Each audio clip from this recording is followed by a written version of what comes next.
Okay, the recording of our midterm review session didn't quite work out. So here is a new one. I will stop when I get to an area that had a question about it, so you don't miss out on the few questions I got during our midterm review, our live Zoom midterm review session. But in the meantime, all we did during that session is go over mainly note sheet assignment 2. Because if you recall, your midterm is going to be only what was on the note sheet assignment 1 in module 1, which you've already had a quiz over, kind of, and then module 2, note sheet assignment 2. So those two. And those two can basically be used as a study review outline or an outline of terms or concepts that would end up on the midterm. Okay, so we started here. 5 general principles of electrostatics. These are going to be things like charges repel, opposite charges attract. The further away you get from something, the weaker it is, sort of like the inverse square law type thing. And those just 5 general laws or principles. And when you think about those, it would really just be a list, right? You don't have to go too far into it. You kind of have to apply it, but that's what the rest of this note sheet assignment can kind of be about. For example, we know that like charges repel, for example, that's fine here. No more notes that you need. Or if you have a summary or story, awesome. I hope those are helping you when you make those connections in your mind. But anyway, there you go, right? Like charges repel. Well, later on, we talk about the filament, right? And how it boils off electrons. So there's a strong negative charge. And then we talk about the focusing cup surrounding it. Let me draw it real fast. Just to show you. Right? So we have this filament. Wow, it's not great. Anyway, and it's all negative, right? And then we have a focusing cup around it that's also negative. Well, are these two, right? We have negative here and negative here. Are they going to repel or attract? So that's what I mean by applying these later. You don't have to write anything and everything about these that you're going to see in the circuit in this one little box. Just remember, like charges repel. And when we get to the focusing cup and the filament, they're both negative, they're going to repel. So that's what I mean by how to apply those. But for here, it's just a general list. One thing that we talked about in the midterm review section was practice questions for application. These are a huge thing. And sometimes the formatting gets messed up, but hopefully you get the idea anyway. So for a practice question, right? Sometimes it's blank. And sometimes I found a really good question, so I included it for you to see if you can apply what you're learning here and writing about, right? Well, what I encourage you to do, and let me switch my screen sharing real fast. Oops, one moment.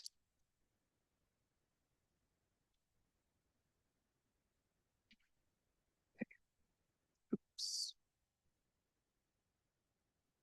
So on the homepage of your physics course, there's a ChatGPT Rad Physics Pal, and it's there to help you study.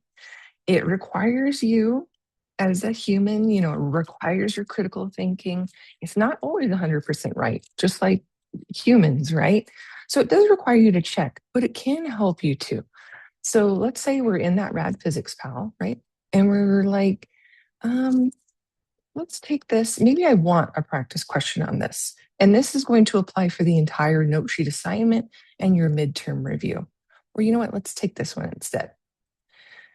Okay, I'm going to copy that. I'm going to come to that Rad Physics Pal. Okay, and I'm going to say, can you please give me a multiple choice practice question concerning electric potential and the unit of measurement that might end up on the midterm or the registry. Let's see what happens. This gives you a lot of context. It walks you through some things. So there is a lot of text associated, but there's also the question. So an electric circuit, yada, yada. Which SI unit is used to measure electric potential difference? Great. That could be a question on the registry. I wouldn't know just in case it is. That's why we go through as much as we can while you were in school. And so it's I don't think it's going to give you the answer. Nope. Um, so you can walk through it. I'll let you know right now, it's just volt. Volt is potential, electric potential, could also be called electromotive force. But we know this is actually current or electrons, the number of electrons flowing, and this is resistance. So anyway, you can walk through it if you're having trouble with that concept, with me or with this, whichever one you prefer, or both. But maybe give it a try. But if you don't need that anyway, so let's continue on. Note sheet assignment. Okay, so this can be very basic, right? Volt. Let's see what else you can put here. This would be your midterm study guide concept, right? And then your notes, summary, a story you made up, right? My dog's name is Volt. All right, let's try that. My dog, Volt, has a lot of potential, right? So there's Volt and there's potential. But he just doesn't apply himself or something like that. And you can maybe remember from that, in an X-ray circuit, you have voltage and potential. That's great. You have to release it with the button press or something like that. And my dog definitely does apply herself. Anyway, electric current unit of measurement can be very basic. Amps, right? We just saw that from the practice question, or amperage. Resistance, unit of measurement, that was the ohm there, relationship to four different aspects of a conductor. To give you a hint on that, here it is. They give the water analogy for that, except when it comes to temperature. That's what we did in class. So for example, when a pipe is bigger, it's going to allow less resistance, like water can move more freely, especially a small amount of water, right? It's just going to go. The larger amount of water you have, hopefully the larger your pipe is to let it, continue flowing. But the bigger the circumference of your conductor, the bigger area, the easier it is to flow. So resistance goes down. And that would be an example. So when a conductor is even longer and longer, resistance is going to increase because it's going to require more and more force to get through. For example, my water pressure, my voltage in my backyard is horrible. And it's going to take more. It's going to take more of it to get through a hose that's super long. In fact, sometimes I wait there for like 30 seconds for that voltage to push the amperage through, right? Anyway, DC and AC. DC is a straight, one direction, unidirectional. We saw that in a practice question too. And AC, let me draw a picture. Sorry. One direction, that's you got, but like the band. Or am I showing age by saying a boy band called One Direction? I don't know. So there's direct current. And then alternating current, right? Here's the positive that it goes into, and then the negative. It changes cycles. It goes like this. So it changes directions. It goes positive, negative, in a wave. This one's just, one direction to the other sort of thing. Okay. Let's see, Faraday's law. Here's when we kind of get into induction, the basics of that, meaning that if you have those flux lines or moving magnetic field, you can induce a current to flow and vice versa. We see that when we talk about the step up and step down transformers. Conductors versus insulators. A conductor, great one example of that is copper. And it has a lot of free electrons, right, that can be conducted.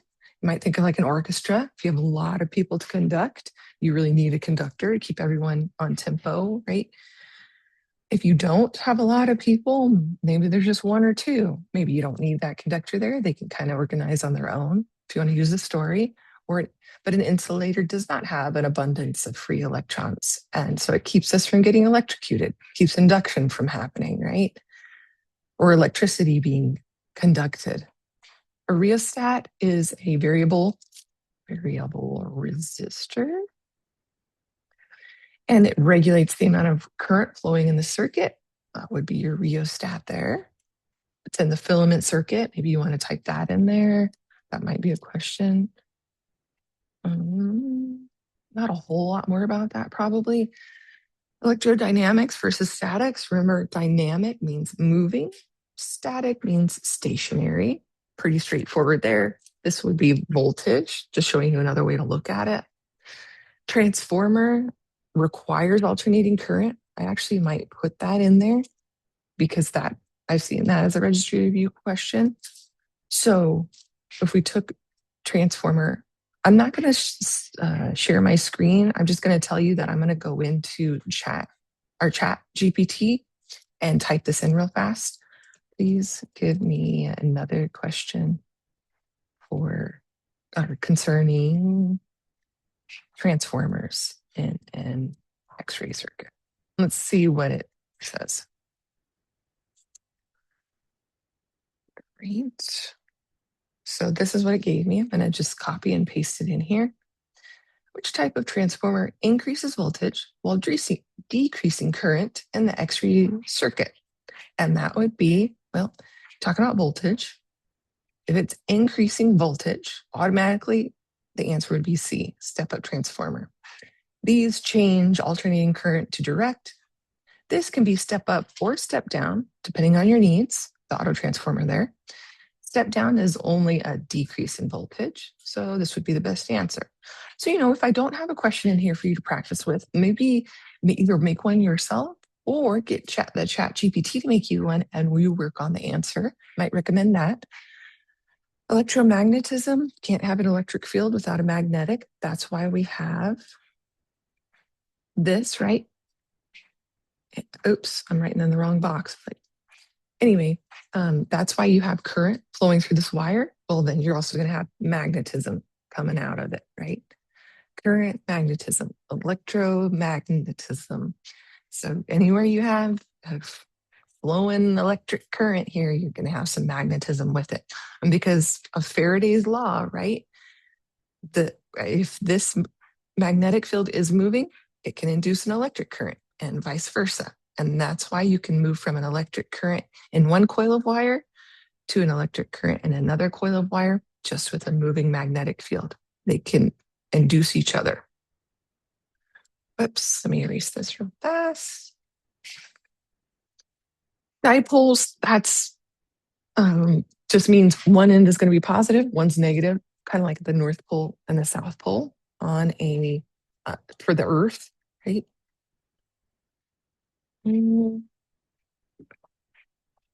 Hey, for solenoid and electromagnet, there was a question on this. What's the difference? And the answer was essentially not much. The biggest difference is that a solenoid, very simply, is a coil of wire that can carry an electric current, right? It's a conductor, it's copper, it's a coil of wire. You want an electric current to run through there, it definitely can. An electromagnet is like a step up. It's capable of carrying a lot more energy in it. It is a coil of wire. Whoops. Wow. You'd think I'd be better at this by now. But anyway, and then it also has an iron core. That's a big one for electromagnet. Remember iron core? And yeah, it's like a stepped up version of solenoid. Let's say. I think I used the example of research or application, but yeah, in circuits, you're most likely going to run into an electromagnet because they're stronger. Okay. Induction, we've been talking about that. Self-induction would be that auto transformer, which is a single winding that is primary and secondary all in one, which is cool because then you can decide how many coils you're going to use or how few coils you're going to use. You can kind of decide. Whereas mutual induction, those coils of wire are fixed. You can't change them. You can't decide to only use so many on this X-ray exposure. And then the next one, you use only so many. You can do that with self-induction and with the auto transformer. You cannot make that, the X-ray circuit cannot make that decision with this in our circuit. So self-induction, remember, self equals auto transformer, which can bump up or down just slightly our voltage, right? Depending on needs. So you can basically decide how many or few turns in that coil to use, right? Mutual, those options go away. Those are the step up or step down. They only, depending on whether it's step up or step down, only go up or only go down. So only go up would be the step up for voltage. Only go down would be the step down for voltage again. Because remember, step down voltage, to go down in voltage, current goes up. That's what I kept saying only. And you can't decide, like if there are 10 turns on the primary side, you're using 10 turns. All right, let's see here. Transformer law for voltage, that's that NS over NP equals VS over VP. And if you use just the turns, you can know. So for example, if you have, NS over NP, right? If you already have a bigger number on the secondary side here on the top, so maybe you have a 2 up here and a 1 down here, 1 turn on the primary side, 2 on the secondary side, you're going to have twice as many, right? If you simplify, that would be 2. If your number is over 1, you have a step-up transformer. So again, for example, maybe you have 4 over 2. That's also 2. But let's say that now you're going with a step-down transformer. That means on a step-down transformer that on the secondary side, you would have, let's say, 10. But on the primary side, you had 30. That would be a step down because this would equal what, 0.33 or something like that? Oops. It's definitely not higher than 1. But anyway, so let me know if that doesn't make sense. But anyway, why I brought that up is because, for example, let's use this one, right? We know we have a step-up transformer. So in this case, our answer, if we got something like this, right? Our answer needs to be a higher voltage, or we may have done the formula wrong. So let's take a look there, see what that means. So if a transformer has 15 turns on the primary side, right, 15 on the primary side, and 35 turns in the secondary. Gosh, what's up with me? Anyway, and you have 120 volts applied. What's the output voltage? Well, I already know it's got to be higher than 120, right? This is a step-up transformer because this number is higher than this one. So what that means is if I get a number like 51, I know I did it incorrectly. I used that formula wrong because it needs to be higher. It's a step up. So that's what I was kind of talking about there. All right, time to move on. All right, let's see here.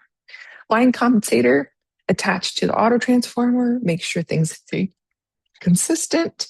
I've seen some of these questions. I wanted to make sure that you knew, or like maybe you can kind of visualize that circuit now and know which kind of comes first. So the outlet, alternating current definitely comes first. But then, if you skip some steps, which comes first, which would come after later on. So here, which occurs first? Okay, voltage step down. That happens a little later. Okay, approximately 220 volts is introduced to the line compensator. That definitely comes up toward the beginning. That comes later on. This is like at the very end. So yeah, this would be the best answer. All right, let's see what else. I'm talking about a lot of this already. If it's repetitive, I said this in the review session. If it feels like it's super repetitive, then I'm doing my job. I want you to feel that way. I want you to be tired of these to the point where you feel like you know them so well that you're getting bored with it. That would that would be awesome for me. But I know it takes a lot of work. Let's see here. On your end, a lot of studying, a lot of effort, I know. High voltage transformer, that's going to be the most efficient if we're talking about a voltage ripple associated with it. Um, high frequency, high voltage, it's going to be 1% or less than 1%. Sometimes you may not see the less than in a registered review or something. That's okay. The thing is to choose the very best or closest answer. So I know this should technically probably say less than, but it just says 1%. So we're going to roll with it. That would be the best answer. Let's see, solid state diode or rectifier. You might put P-in junction in there too. Remember the positive or P side has electron holes, negative side has those electrons. Let me draw a picture here. These are used when you have alternating current. It goes like this, right? So what they do, they're semiconductors, meaning that when the wave is up here, it's going to allow electricity to be conducted. Actually, you know what? This is what I did here. So when it's up here, great. It's going to allow it to be conducted. When it's down here, the insulator part kicks in and nothing is conducted. So what happens is when it goes through these solid state diodes, it basically erases this part of the cycle, only conducts up here on the positive side. And when it gets completely rectified, goes through everything, because remember in that rectifier bank in the circuit, there are at least 4 that they show us. So when it passes through all of those, that half of the cycle down here that just got kind of erased gets recycled up here. And this would be an example of single wave fully rectified there. All right. Periodic emission, space charge effect, beam hardening.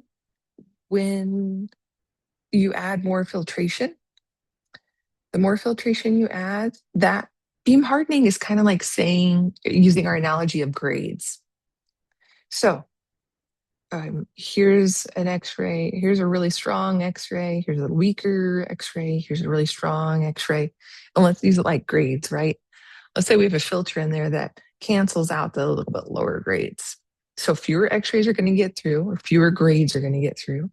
But overall, the resulting GPA, right? The resulting grades are, let's say, hardened or higher overall, right? The GPA overall is higher because the lower ones got filtered out, and that would be a hardened beam. Let's see. So I will say that while our review session was a bit long, this is about to where we got. There is a direct relationship. We were talking about that in class, and there is a direct relationship between effective and actual focal spot. I do believe it's where the anode angle comes in that also changes things. Let's see here.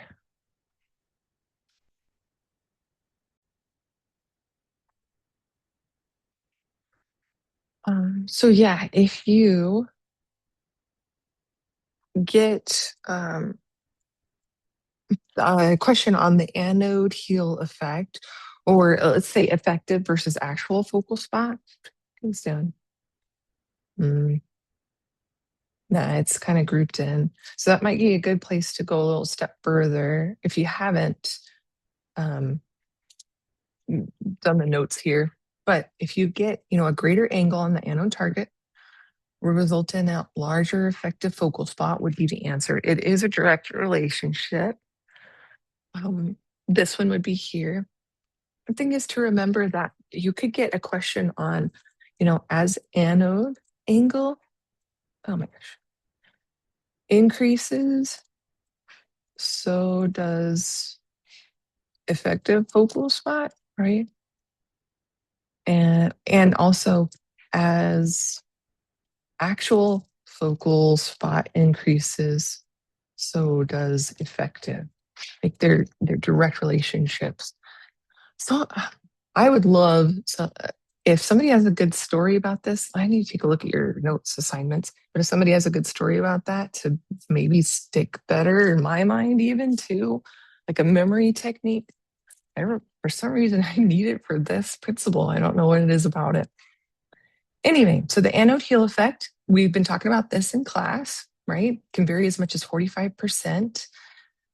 So that's another way of asking about what exactly the anode heel effect is. We've been talking about this recently in class. If you have questions specifically about characteristic or bremsstrahlung, here we talked about this in class with regard to the characteristic cascade. An L shell electron is the only one that can fill a K shell vacancy. That is false. And that's why on that spectrum, the discrete spectrum, here's our table, right? We're graphing again like we're back in 11th grade or something here. Anyway, we had for the K characteristic X-rays, all these different lines. And that's because for the K characteristic X-rays, it can vary. The X-ray produced depends on a different shell electron filling the K shell vacancy. So depending on which shell decides to fill that K shell vacancy, we can get different energy levels.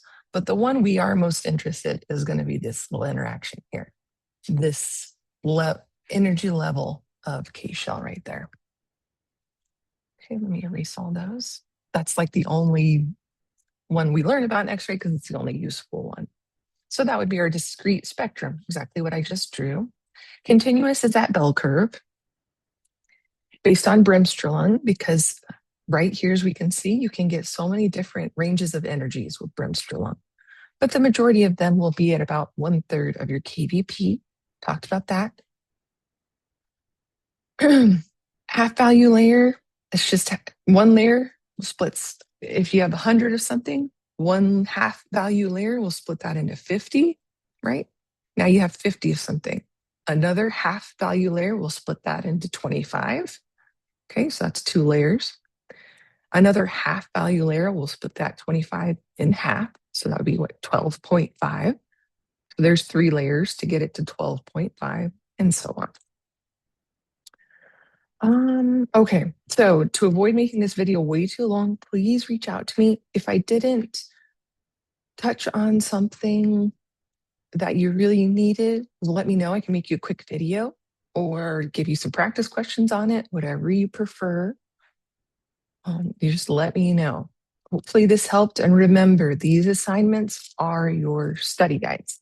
I wouldn't put anything else on a study guide, any concept topic on a study guide that wasn't on here.